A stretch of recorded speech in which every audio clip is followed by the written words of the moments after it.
Hello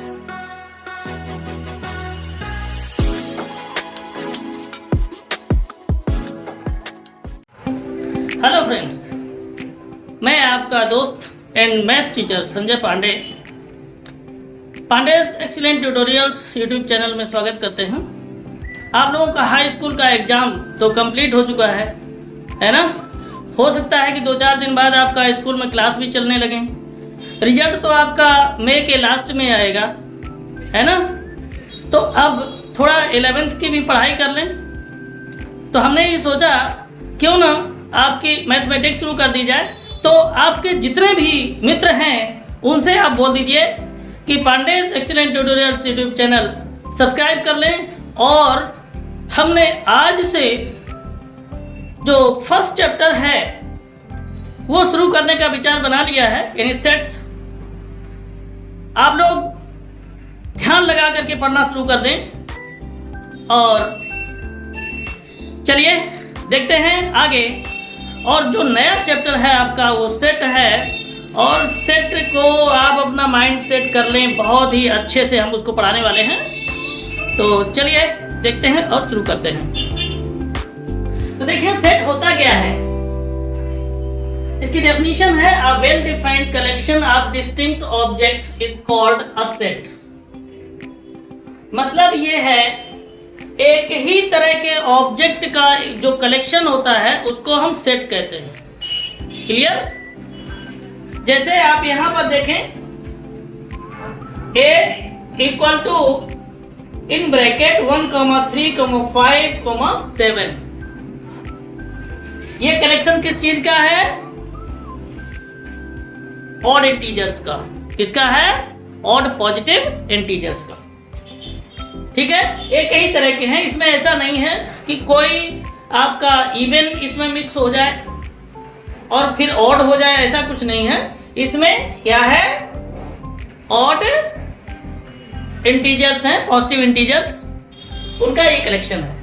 इसी तरीके से आप अगर चाहें तो ले सकते हैं, जैसे हमारे इंडियंस जो रिवर्स हैं उनका भी आप कलेक्शन ले सकते हैं, वो भी आपका सेट हो जाएगा।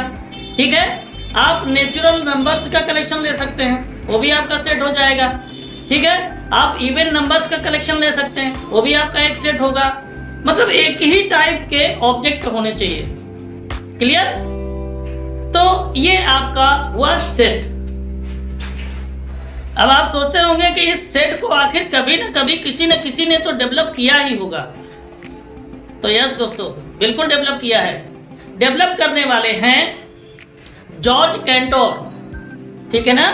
जॉर्ज कैंटोर नाम के एक मैथमेटिशियन थे, जर्मन मैथमेटिशियन। उन्होंने इसको डेवलप किया था। ठीक है, तो इसके लिए हम कुछ आपको एग्जाम्पल्स बता देते हैं। एग्जाम्पल्स कुछ और इसके लिए नोट कर लें ताकि आपको और अच्छे से समझ में आ जाए। तो देखें आप लोग, हमने कुछ आप लोगों को और एग्जाम्पल्स दिए हुए हैं, इनको आप लोग नोट कर सकते हैं। Odd natural numbers less than 10। Odd natural numbers less than 10 क्या हो जाएंगे? एक तो 1 हो जाएगा, और क्या हो जाएगा? 3, 5, 7 और 9। ये ऑड नेचुरल नंबर्स हो जाएंगे ना। इसी तरह से आपका सेकेंड जो है द रिवर्स ऑफ इंडिया। जो इंडिया की नदियां हैं उनका कलेक्शन भी आपका एक सेट होगा। ठीक है, जैसे नदियों में आप लोग 2-4 को तो जानते ही होंगे, जैसे गंगा, यमुना, सरस्वती, कावेरी, गोमती। ठीक है ना। ये जो नदियों का कलेक्शन है वो क्या होगा? एक सेट होगा। क्लियर? आगे देखेंगे the vowels of English alphabet. English alphabet में वोवेल्स कितने होते हैं पता है ना आप लोगों को? 5 होते हैं। कितने होते हैं? 5। कौन कौन से? A-E-I-O-U। ठीक है, ये 5 जो वोवेल्स हैं उनका कलेक्शन भी आपका एक सेट होगा। इसके बाद में क्या है अगला? Various kinds of triangles. Triangles के जितने भी काइंड्स हैं वो हैं तो आखिर ट्रायंगल ही है ना, ऐसा तो नहीं है कि क्वाड्रिलेटरल हो जाएंगे। तो जितने भी तरह के ट्रायंगल्स हैं उनका कलेक्शन भी आपका एक सेट होगा। इसके बाद में the solution of the equation. Solution of the equation, equation का जो सोल्यूशन होता है वो भी क्लियर होता है। क्लियर का मतलब ये है कि एक डिस्टिंक्ट वैल्यू होती है उसकी, इस वजह से इसकी वैल्यूज का कलेक्शन जो होगा वो भी क्या आपका होगा, एक सेट होगा। क्लियर? ध्यान से देखिए, अगर कहीं पर कैपिटल N लिखा होगा आपको मिल जाएगा सेट में, तो ध्यान रखिएगा उसका मतलब है the set of all natural numbers. Students आप लोग जानते हैं नेचुरल नंबर्स क्या होते हैं? नेचुरल नंबर्स आपके वो पॉजिटिव इंटीजर्स होते हैं जो 1 से शुरू होते हैं, ठीक है ना? 1 से जो शुरू होते हैं और आगे बढ़ते जाते जितने भी पॉजिटिव इंटीजर्स होते हैं वो आपके सभी के सभी नेचुरल नंबर्स होते हैं, याद रखिएगा। इसके बाद में जेड अगर सिंबल आपका मिलता है सेट में कहीं, तो आप उसको क्या समझेंगे? The set of all integers, मतलब सभी इंटीजर्स का सेट, ठीक है ना? चाहे वो पॉजिटिव हो, चाहे नेगेटिव हो और चाहे जीरो, ठीक है? सभी इंटीजर्स का सेट है। जेड का मतलब ये है। अगर क्यू सिंबल आपको मिलता है तो क्यू आपके क्या शो करता है? The set of all rational numbers. Rational numbers कौन से होते हैं? जिनको हम P अपॉन Q के फॉर्म में रिप्रेजेंट कर सकते हैं, where Q is not equal to 0। Clear? तो आपके जितने भी इंटीजर्स होते हैं ये सब के सब रेशनल नंबर्स ही होते हैं, है ना?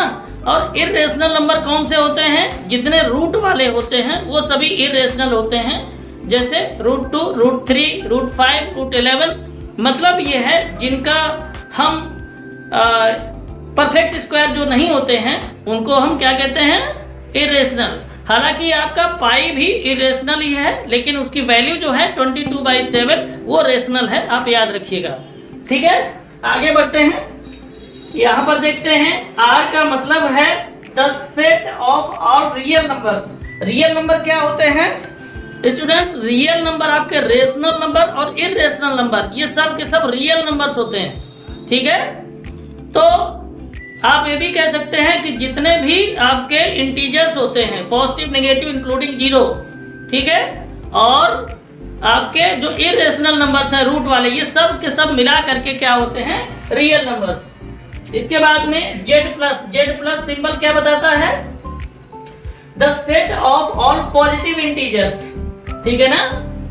The set of all positive integers. यहाँ पर देखिए Z क्या बता रहा था? The set of all integers. All का मतलब ये है इसमें पॉजिटिव, नेगेटिव और 0 सब के सब शामिल हैं।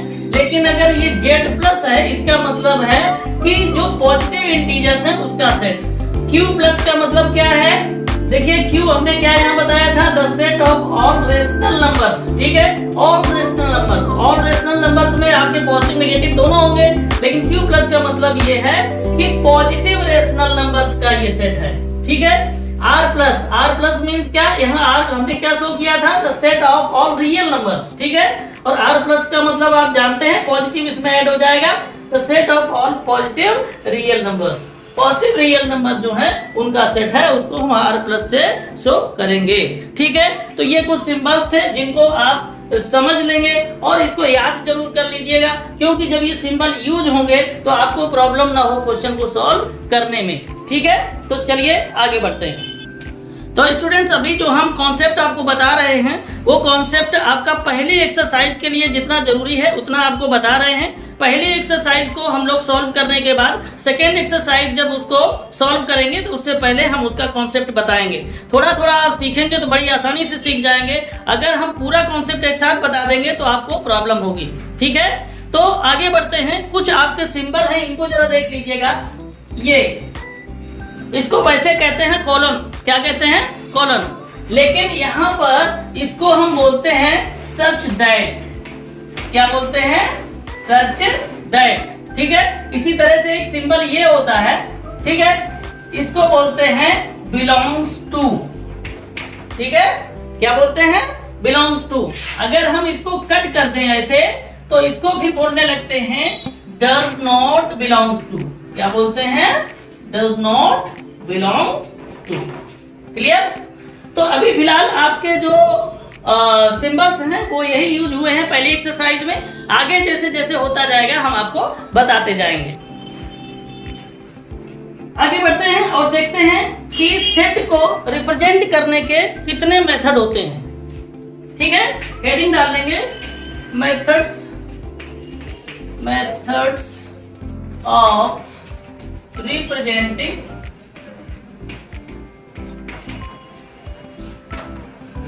A set. ठीक है, तो इसके दो मेथड होते हैं। एक मेथड आपका होता है रोस्टर फॉर्म। सेट को लिखने का पहला मेथड कौन सा होता है? Roster form. इसको हम टेबुलर फॉर्म भी बोलते हैं। क्या बोलते हैं? Tabular form. ठीक है, और नेक्स्ट जो आपका फॉर्म है वो है set builder form. Set builder form. ठीक है, अब देखिए रोस्टर फॉर्म क्या है। जैसे इसका नाम है वैसे ही काम है।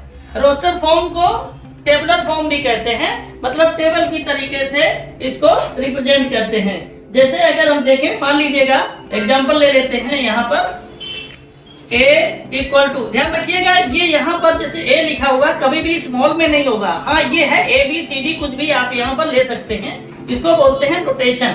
ठीक है, तो यहाँ पर कर्ली ब्रैकेट के अंदर आप कुछ सेट से रिप्रेजेंट ऐसे करेंगे 1 3 5 7।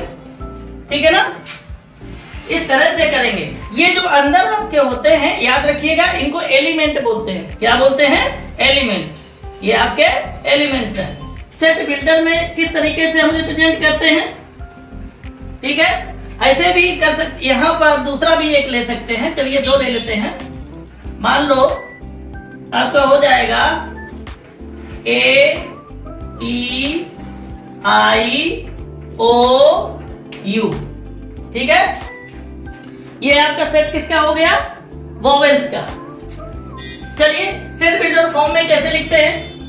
सेट बिल्डर फॉर्म जो है उसको लिखने के लिए लिखते हैं, देखिए A इक्वल टू, ठीक है, अब यहां पर होगा क्या?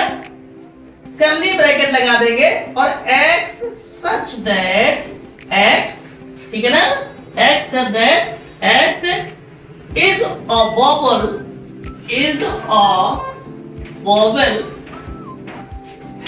of English alphabet। ठीक है ना, तो हम यहां पर देखिए ये जो लिखे हैं क्या? Vowels AEIOU। इसको अगर हमें लिखना पड़ेगा तो हम सेट बिल्डर फॉर्म में स्टेटमेंट में लिखेंगे। किस में लिखेंगे? स्टेटमेंट में लिखेंगे।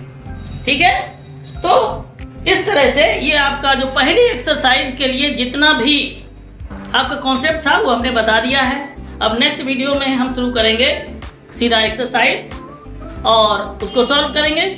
उसके बाद जब वो क्लियर हो जाएगी फिर नेक्स्ट एक्सरसाइज में जो भी कॉन्सेप्ट होगा उसको हम बताएंगे। फिर इसी तरीके से हर एक्सरसाइज से पहले उसका कॉन्सेप्ट बताएंगे, फिर एक्सरसाइज शुरू करेंगे। एक साथ अगर पूरे चैप्टर का हम कॉन्सेप्ट आपको बता देंगे तो आप लोगों को प्रॉब्लम हो सकती है। ठीक है, तो आप इसको मन से पढ़ें, मन से समझें। इंट्रोडक्शन है, आप नए नए आए हैं क्लास 11th में, है ना, और हमने कोशिश की है कि हर चीज़ को क्लियर कर दें। आगे भी हम इसी तरह से क्लियर करते रहेंगे। बस आप जुड़े रहें और वीडियो अच्छा लगा हो तो वीडियो को लाइक करें, अपने मित्रों को शेयर करें, चैनल पर नए हैं तो सब्सक्राइब कर दें। मिलते हैं अगले वीडियो में और एक्सरसाइज सॉल्व करते हैं।